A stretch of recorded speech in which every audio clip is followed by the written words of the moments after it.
Hi, everyone. Thanks so much for joining us for a preview of the Sunday race of the day. I'm Gino Buccola alongside David Aragona, producer Lucia pulling the strings backstage as we move on out to Santa Anita for a look at the Sunday race of the day. Remember, free past performances at DRF.com for every race of the day. David, we look at this field. They'll be running down the hill in the Sweet Life. We have 3-year-old fillies. 6.5 furlongs at that about distance. We got to start with Castleu, who comes off of a really good effort last time out in the Blue Norther. This horse is actually a stakes winner, multiple graded stakes placed, gets a little bit of a cutback, but coming off that last effort with a nice 81 Beyer speed figure, that makes her the horse to beat in here. It does make her the horse to beat. Kind of rare to see a Bob Baffert runner be the favorite in a turf stakes race out west because he's so dominant in the dirt division. But Kosselu has been able to transfer her form from the dirt over to the grass and appears to fit this race pretty well. But Gino, going the 6.5 furlongs down the hill is something that's going to be new for all of these horses because while some of them have sprinted before, they've done it on the flat course and none of them have gone the 6.5 down the hill. And it's a unique course. We see when horses like that course or have experience on it, they tend to do very well there. Let's move to the Timeform US Pace Projector and see how they feel this race should shape up. Practical Dream looks like one of the horses, David, who could be out there winging it. She's going to try turf for the first time. Does have a couple siblings that won on the grass, but her race is sprinting on the dirt. She's been right there in some quick races. Yeah, if she handles the turf, she's going to be forward. I think the game plan is pretty clear with the number 8 going deep. She won going gate to wire in her turf sprint last time, so she's likely to be up front as well. Maybe they'll have some trouble getting in front of her if Tyler Bays is really intent on the lead, but it doesn't feel like a race that necessarily had to heat up on the front end because I don't think there are that many in this race that need the front end to have their best chance. Let's meet the field here. I feel like I should have a cowboy hat and be tipping it when I say, hey, little lady, for the number one here down on the inside. We'll take a look at this race on January the 19th at Santa Anita. This was a good one. This was breaking the maiden. This was going 6 furlongs, David. So while she doesn't have a win going down the hill, this was a nice victory sprinting on the turf in her only race sprinting on the turf. Yeah, I really was not sure what to do with this horse. It feels like you missed the boat last time when she went off at 29-1 and wins like she should have been 2-1 because she was pretty visually impressive getting the job done as we saw coming between horses to win that race going away. And that was the first time she turned back to sprint on the turf. The problem is she got a very fast pace to close into in that spot, a very good trip as well. So we'll see if it's all going to work out this time. I think she's going to have to run a little faster than the 68 Beyer, but she could be a fair price again. Took a little bit to get straightened out there, but was impressive. How about Pavel, who is a pace factor going long, now gets the cutback. She is a Calbred, though, with the lowest Beyer top in the field. Yeah, she did win going gate to wire last time. That was over the mile distance where she kind of just desperately held it on at the end of the race. Her lone prior turf sprint wasn't particularly good, but she has clearly improved a lot since then. It just feels like she would need to take a bigger step forward on her Calbred maiden victory last time. They've had a tough time with this next horse, Chill Flight, a little bit. She's coming off of a third place effort last time out. Few starts back in the Jimmy Durante. It was a really weird effort where they looked like they didn't really kind of ask her for a whole lot. They were just kind of sitting on her and she kept getting stuck in bad spots and getting shuffled back a little bit. Then in the Blue Norther, she runs a really nice race there, has some trouble. I thought the most recent start, though, she was getting a pretty good trip and then really just couldn't finish it. So I think she fits pretty well with this group. I was probably a little disappointed with that last effort and maybe wanted more from her. Yeah, I think the excuse for the recent start is that a horse kind of ran off on the front end, setting unreasonably fast fractions, and Schilflied found herself in that undesirable spot where you're the first Yep. one leading the main pack after that runoff. And she got there and just couldn't really finish off the race at the end. And finishing off her races has kind of been an issue going longer, but now she's turning back to a sprint. And her one race going the 6.5, albeit on the flat course of Santa Anita, was visually impressive. She beat a horse, Cloudy Women, that day, who you'll kind of notice is a theme in all of these horses that broke their maiden sprinting. They all beat her. She was second or third, both the 1, the 3, and the 9 in this race. But Schilflied, I think, could benefit from the turn back. I just feel like she's a tricky horse to ride, doesn't always like to hold her position in traffic, so I don't fully trust her. You know, sometimes horses like that actually fit the downhill layout pretty well, right? Because you just sort of let them loose. They run in that downhill style. You're not having to grab a hold of them quite as much. So sometimes these quirky horses do like this layout. I really respect this horse, David Tequila, and Therapy quite a bit. A couple things that I need quite often. Also, stakes winning Calbred, very, very honest, especially from about like 7 furlongs to a mile. Like she really does show up and give a good account of herself. She just is facing tougher company here.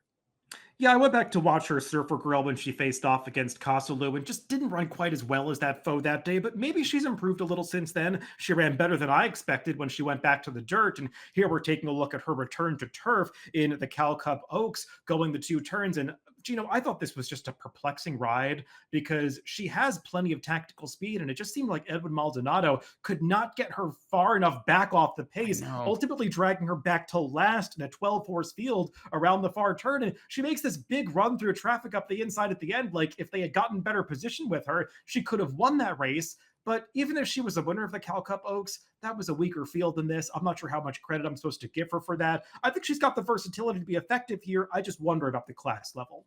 Castelou broke her maiden first time out of the box going 5 furlongs on the dirt. Following that, they stepped her up into Stakes Company, and she had faced Stakes Company all the way in recent losses until the Blue Norther going a mile on the turf. So this was a good effort, and even off of her runner-up efforts and some of the underneath efforts, she fits in here. But she is a horse who took a little while to get her second win, and now she's going to be heavily favored. You played her at 5-1 last time out, and you're going to be playing her at a much shorter price. But Flavian Pratt jumps aboard. She's turning back a little bit. So she won at 6 furlongs and she won at a mile. So the 6.5 down the hill feels like it should be a perfect fit for her. She does feel like a measuring stick type horse in this race.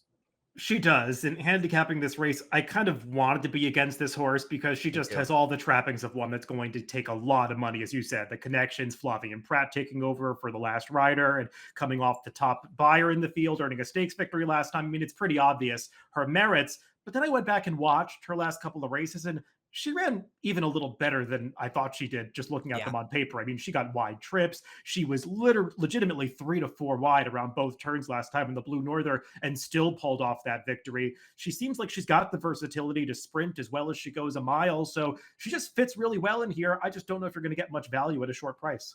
It was the first time we actually saw her really passing horses. Last time in winning, she did it 2 starts back as well. So now we know she has multiple dimensions too. She can show speed. I don't think she'll show as much, but she can sit off the pace and be fine. One of those horses who could be showing speed is Practical Dream right next door. Really quick, does have a couple winning siblings on the turf.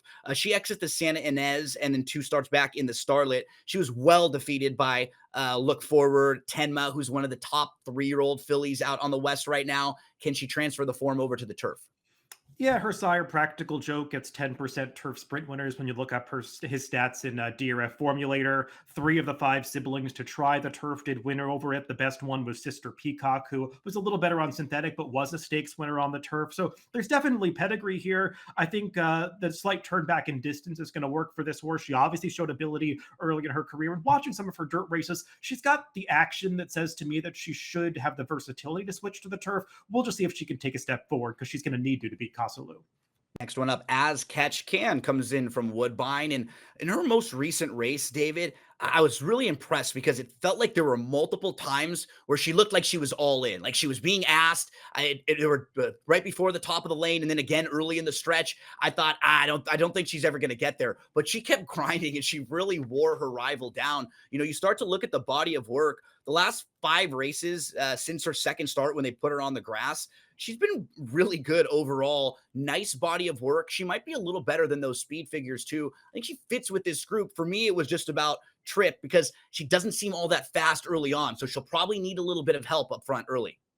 Yeah, and I know she achieved some nice results in those 2 synthetic races, Gino, but kind of along the lines of what you were suggesting, watching those races, I kind of got the sense that she wasn't loving the synthetic. I mean, she had to Mhm. come under a hard ride around the far turn each time and just looked like she was spinning her wheels and kind of got clued in at the end and kept grinding away to the finish line. But when I watch back some of her turf races, to me, she just travels better in those races. She's more in the bridle. So I like her getting back on the turf here. And I also don't mind the turn back in distance because I know she didn't run well in her lone sprint race. That was on the dirt. I don't care about it. I look at her pedigree. There's a ton of sprint on the bottom side. Her dam's a full sister to a sprint stakes winner, What a Catch, as well as a turf sprint stakes winner in Dubini. So I think As Catch Ken could handle this turn back on the downhill. Going deep looks like another pace factor in here. She won Gate to Wire most recently. She's a Calbred who actually won her turf debut in that last start. You think she can step up against better and stretch out down the hill? She did get a very favorable pace setup when she earned that victory last time. They went over 46 to the half mile, and she was just able to sprint home, getting an uncontested lead every step of the way. It feels like this is a way more competitive spot as she steps out against open company, but she could be in front early. Acquitted didn't do much in her first couple starts on the dirt, but then in career start number 3, they put her on the grass. It was a really nice effort, going 6 furlongs on the turf. A couple months later, they tried the Jimmy Durante. She draws post 11. She was number 13 in that field, David, and she just got hooked out really, really wide. Didn't have much of a chance with that trip. They give her a couple months off. Now she gets a cutback to 6.5 down the hill. How do you think Acquitted fits with this group? Yeah, she's one who beat that same measuring stick maiden Cloudy Women when she Yep. broke her maiden two back. The runner-up that day did run sort of an outlier speed figure for her. She earned a 73 buyer and came back to earn 48 and 55 buyers in her next couple of starts. So that makes me question the 75 buyer just a little bit, but she was visually impressive when I watched that race. And I agree the trip last time just was never going to work out from that post position. So I like her turning back, and she's got a pretty eye-catching work tab coming in here with that 45 flat half mile drill back on January 19th. So maybe she's sharpened up for this by Richard Mandela. Kind of feels like a Mandela type horse too. He had one last week like this named Vengaza down the hill who got bet down hard and was really, really live. Let's round out the field with Sayla v. Charlie, debut winner, but been a little bit overmatched against Stakes Company in the next 3 starts. Those are all going a mile though, so you get the cutback to 6.5 furlongs. And I was just pointing this out with Acquitted. Being drawn outside down the hill at Santa Anita isn't bad. That's sort of where you want to be. Lets you settle a little bit, gives you some options there. What do you think about Sayla v. Charlie?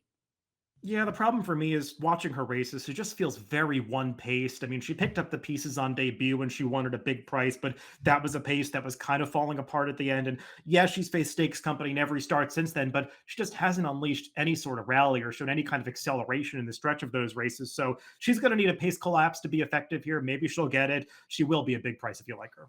We round out the field and then we go to selections now. David, talk to us about who you're going to play in this race.